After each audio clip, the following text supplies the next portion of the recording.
So today is supposed to be day 5 of the picketing here at the Finance Ministry by the Pensioner Bondholders Forum. The Pensioner Bondholders Forum is a group of retirees who have investments in government securities. Government has begun the domestic debt exchange program, and they want their funds, their investments exempted from this exchange program. They say they want none of it, even though government says that it is giving them a 15% coupon rate and a 5-year maturity. So from Monday, they've been here from 10 a.m. to 11 a.m., 1 hour each day, expressing their dissatisfaction with these terms and the entire program as a whole. Today is Friday, and it was supposed to be the normal day 5, but fortunately for them, they have one of the bigwigs in the country. The bigwig I am referring to is a former Chief Justice, Justice Sophia Ekufu. She was Chief Justice of Ghana between 2017 and 2020. She has joined in the picketing this morning, essentially to support the pensioners and to help them get their funds exempted. Who would have thought that we, the aged people of Ghana, will be driven to this? No, never. And so it's heartbreaking. I'm not as badly affected as quite a lot of people are, but even if I didn't have a single government bond, I would still have come, because older people in a country like this, where we don't have any special programs for the aged other than a pension, and now the pension is what is being threatened with all kinds of interferences. No, I could not really sit by. Yes, and so I felt I had to come. Yes, and I wish more people this age have come, or for that matter, even more young people. There are a number of young people who are here. They are grandchildren, if nothing at all. If we've got something, they too on their birthday, they'll get something valuable from us. But at the same time, we need to protect their future, so that they, when they become our age, will also will have sufficient confidence in their nation to invest in the nation. We've already invested a lot in this nation. We've invested our health, we've invested our youth, we've invested our time as pensioners. We worked faithfully, and that is why we earned pensions. And we cannot be treated with so much, and even the way it's been handled, for me, that's the other thing, because I have a legal background. I was once a judge, and if all the proposals, 1,001 flip-flops and changes, and this way and backwards and forwards proposals from the government, if I don't understand, how can the ordinary person understand? But because I also understand, I know that all the proposals they've been making are not based on legality. It's a contract. At the end of the day, that's all that it is. And when I owe somebody, the most I can do is to try and see if they will agree to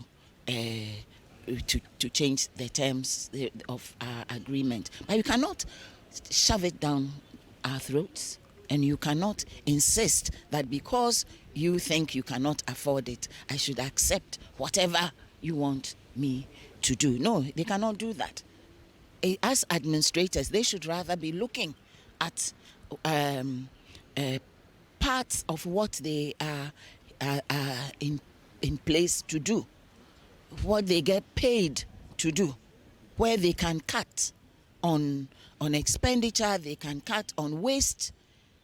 They have not even come to prove to us where they've identified wastage and what is being done about it. You and I, you walk around and you see a lot of waste all along.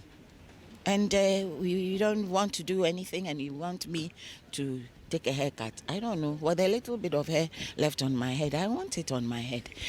I'm not going to take a haircut. And I'm not encouraging any Ghanaian to take a haircut. Patriotism is on various levels. And I think most of us have already chalked 99% of patriotism at this time in our lives.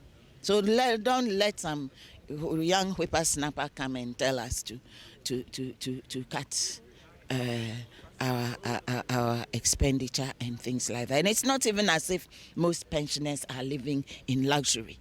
All they've done is to shore up their monies in such a way that that added to their if they are earning pensions from their former places of employment, how they can have room to maneuver. Who said old age has to end up in poverty? It shouldn't. The former Chief Justice also urged bondholders not to sign onto the domestic debt exchange program. I'm over 70 now, and I'm no longer a government employee. My mouth has been ungagged, and I'm talking and I'm saying what I feel. And it's important that the elderly in this nation should be respected. One, I find this wicked, I find it disrespectful, I find it unlawful, I find it totally wrong, period. Because you don't solve your problems by sacrificing your aged. That's the last thing you should do, especially when you don't have any services that are specially geared at the comfort and the relief of the aged. The Minister of Finance had better go back to the drawing board and come back with a better proposal, because otherwise nobody is going to. I'm encouraging people not to agree to sign up to anything. Yes, and if need be, we can all go to court. That's all. A contract is a contract, and it has to be respected. And if you want to renegotiate it, come to the table, one, with humility, and come with a yesable proposition, not take it or leave it. Yes, it's all of us, it's our duty to shore up our economy. But we voted government into power to take care of our economy. So we should see where the due diligence is before you tell an aged person to lend you money. Please, they should come again. This doesn't start, it's a non-starter. So that's it. Well, I'm not speaking to the president. He has appointed somebody to take care of our money. And I remember when Ken Ofori-Atta was first appointed in 2017. I remember a statement he made that he sees his responsibility as Minister of Finance to protect the public purse. If you've not protected the public purse, why should it be us? Parliament has invited the Finance Minister to come and explain some of the issues surrounding the debt exchange program. The pensioners say this is in the right direction. For me, I was very active in the pension reform. And for me, it will sadden people like President Adekunle for what he wanted to do for the elders. Okay, to come out with set a pension that will ensure retirement income security for Ghanaian workers. Now look at what is happening. Okay, and if you look at the parliamentarians, those who pass the pensions law to ensure that pensioners will go with a benefit that will give them income security, I think they should be very sad and concerned too, because the current speaker, he was the minority leader. Okay, so if they pass the pensions law, and for me this is contrary to the Pensions Act. Okay, if you go check the pensions law, section 2A, it was to ensure income security for Ghanaian workers. So if pensioners were exempted from benefit from paying tax, so then what is the point in saying that you are going to reduce their? So for me, it's apart from us, the other people coming to picket here, it might be a concern to even the lawmakers that if they made laws to ensure something, then the law must work. So for me, we've been to the Council of State, we've been to a lot of other people, and I'm sure they might have been speaking to the minister. Okay, and by now you should have listened. So if Parliament is where you will listen, we hope that at the end of the day we get what they want. Because for us, it's not a question that we want to debate. Okay, it's not negotiable. It's total exemption or nothing else. When the day's picketing was over, the finance minister invited leadership of the group into a meeting. In that meeting, the minister expressed concern about the tradability of the old bonds should the pensioners hold onto them. I asked the convener for the group if the explanations provided by the minister made any difference. The members are saying that they don't have a problem if they cannot trade their bonds. And they didn't buy the bonds to trade. They bought these bonds to hold on to maturity. What they are interested in is the coupons that they will be receiving. And in fact, some of them has already indicated that if he took even 15 years, he is not going to ask for that 15 years money to do anything. Many people might have bequeathed it to their children in their wills. That look, if I'm not there, I have a bond. Go and take the proceeds of the bonds. So while they are alive now, what they are thinking about is the coupons that will be coming to them regularly for them to buy, especially their medication. And if his coupon, he was already having, let's say, 25, 26, 28, 20, and now you are bringing it to 15, that is where the challenge is. So they don't care. And we told the minister, our members have even asked us to tell you that don't worry about the tradability. Don't worry about them, that they might not be able to trade their bonds if they want to trade it. They say that one, leave it to them. They don't want you to take that on as your part of your problem. Leave it with them. Let them be there and service their coupons. He also maintained that, well, it is voluntary, so you may opt out if you don't want. And I have to also argue that there's a difference between government exempting you or the issuer exempting you from this restructuring and you yourself opting out. I have worked in the market.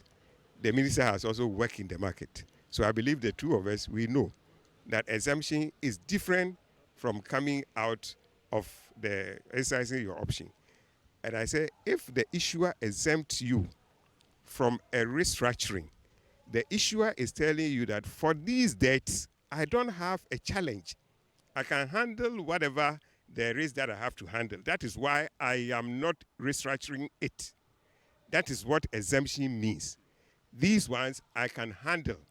I owe 2 million. I can handle 500,000. So for this 500,000, I won't restructure.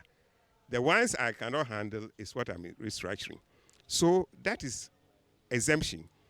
But when the ones that I'm going to restructure, you decide not to come under it, you yourself decide that you want to opt out of that, that has not been exempted. That is one or two of holders.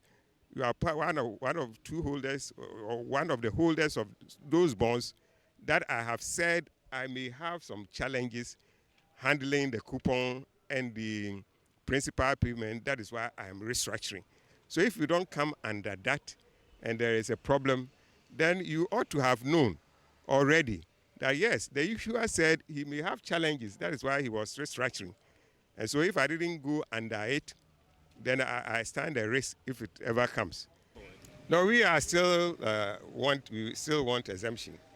And we keep on doing what we are doing until we get exemption.